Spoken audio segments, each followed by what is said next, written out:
The U.S. EPA has an action plan using innovative technologies to address DDT levels in Lauritsen Channel at the United Hecathorn Superfund site in Richmond, California. This used to be a pesticide formulation facility. It operated for about 20 years since the 1940s. Technical grade pesticides would come to the site and they'd be reformulated, so liquid would be added, and then they would be shipped off for agricultural use. Over 95% of the chemicals that formulated here were DDT. Okay, I got it now. Whenever we use a chemical, some of it gets spilled. And the result is the fish and the other animals that live around there, including the birds that eat the fish, end up accumulating that DDT that we unfortunately spilled even decades ago. And they accumulated to levels that if we eat the fish, we're going to accumulate the DDT. So EPA took a major effort in the late 1990s. They removed over 100,000 cubic yards of DDT contaminated sediment from the Lauritsen Channel and Parr Canal. And where the former facility was located, they removed contaminated sediment. This effort resulted in significantly lessening the impact on the inner Richmond harbor. Today, the contamination primarily resides in the Lauritsen Channel.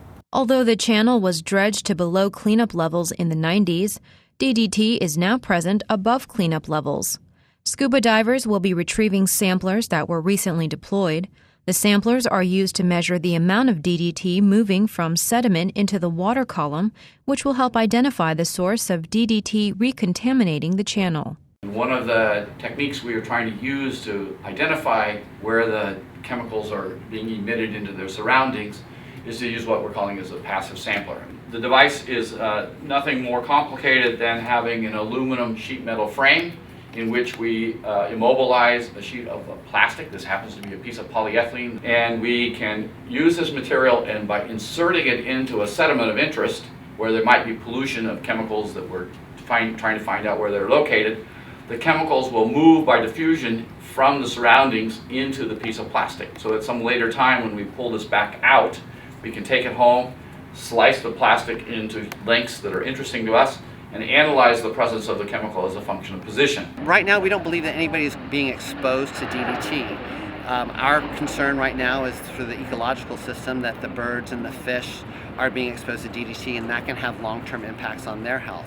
Because it's a sediment site, it's complex, and we have a number of different experts supporting this project. And then we're also working with the City of Richmond and the community groups to do the best thing and get this site cleaned up.